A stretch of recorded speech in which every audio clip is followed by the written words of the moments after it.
right, so I'm going to do a quick video on equivalent fractions and then comparing fractions with same numerators, same denominators, and just hopefully see, get a better understanding. So equivalent means they're the same.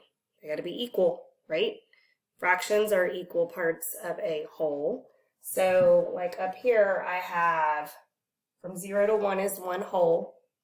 From 1 to 2 is 2 wholes. And think of it like this.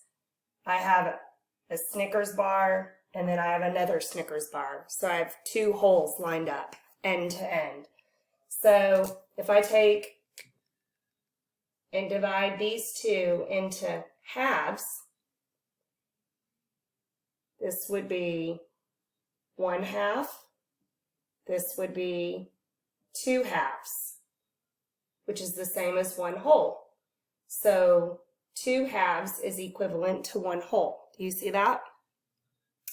But I can also take this one down here and I can divide it up into fourths.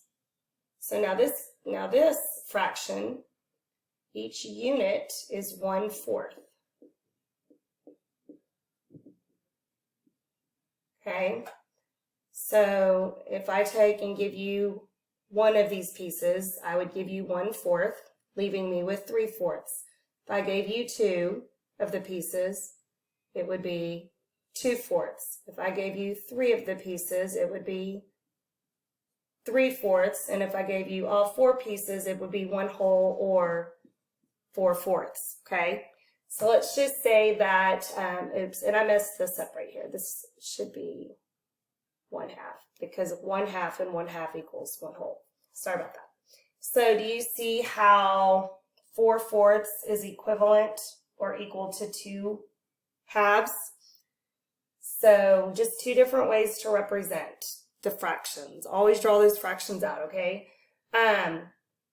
So let's just say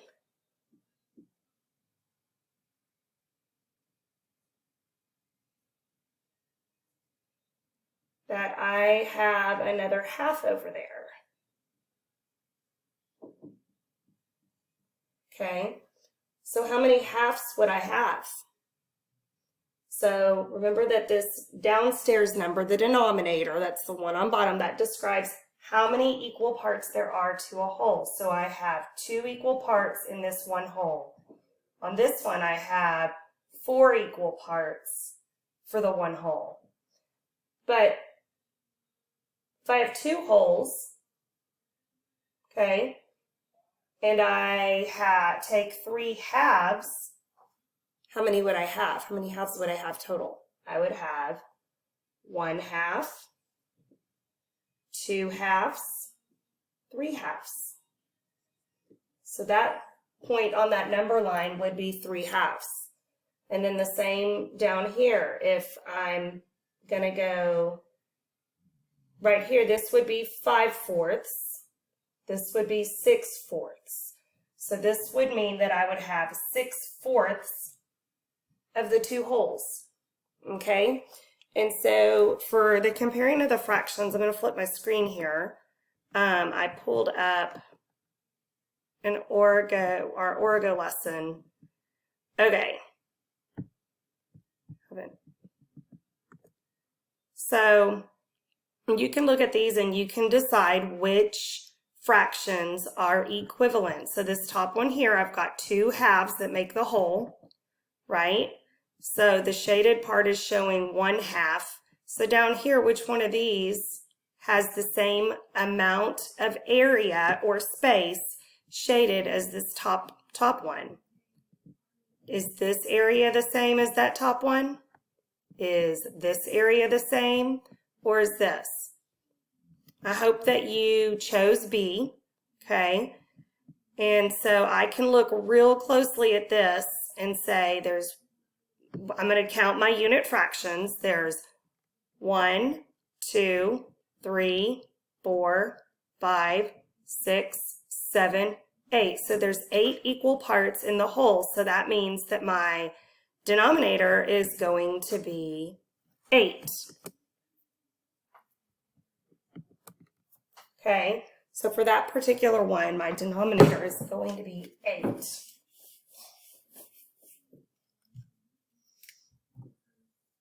Because the denominator describes how many equal parts of the whole that there are. Okay, and so then we're going to count how many parts there are shaded, and there are 4 parts of the whole shaded. So that means, oops, learn how to use all these tools. 4/8 is shaded, is equivalent. So the way that can look here, and I'm going to draw a number line model. We love doing different representations. Okay, I'm going to divide it into fourths, and then I'm going to divide it into eighths. Okay, so this is 1/4, 2/4, 3/4. Oops, sorry, not fourths, my bad, eighths. This is 1/8, 2/8, 3/8. This is 4/8. That point is 4/8. I know each unit is worth 1/8. I don't know why I keep sticking fourths in my head. So each of the pieces is 1/8 of the whole. But this point would be 4/8. Okay?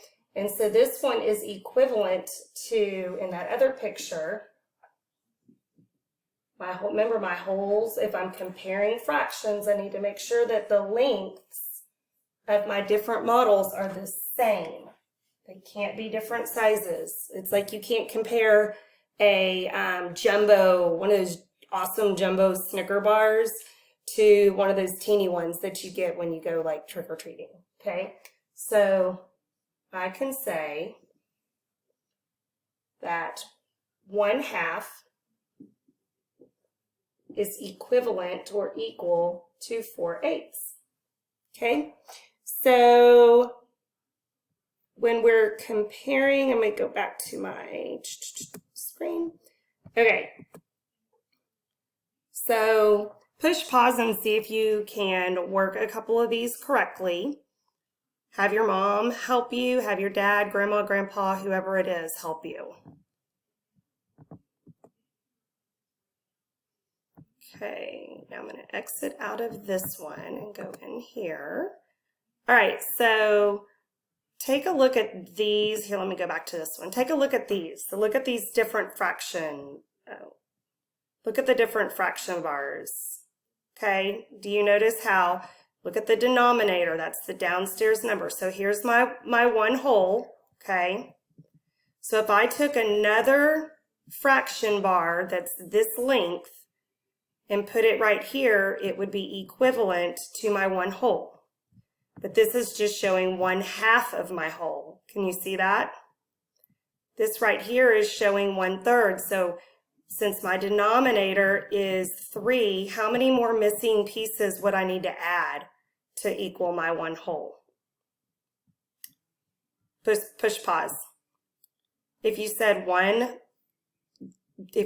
2/3, then you were correct. So you would have 1/3 here plus another 1/3, okay? But look at this, my denominator is getting bigger and bigger. And look what happens to my fraction pieces, the different pieces, as that denominator gets bigger.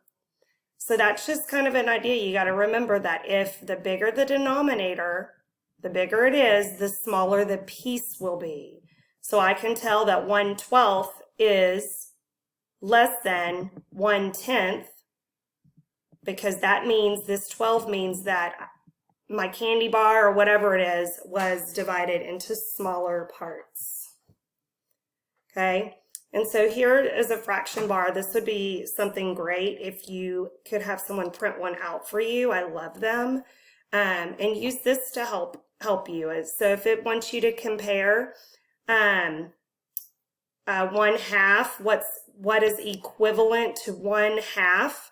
Well, then you could come here and you could color in 1/2 right here. Okay, and then you could realize, oh, well, if I color in 2 of these 1/4 pieces, 2/4, it's going to be equivalent. And then I could see that 3/6 is equivalent. And here I've got 4 parts out of 8 equal parts would be equivalent to that 1/2. All right, so push pause, answer these questions, see if you can get them right. And I hope this video helps.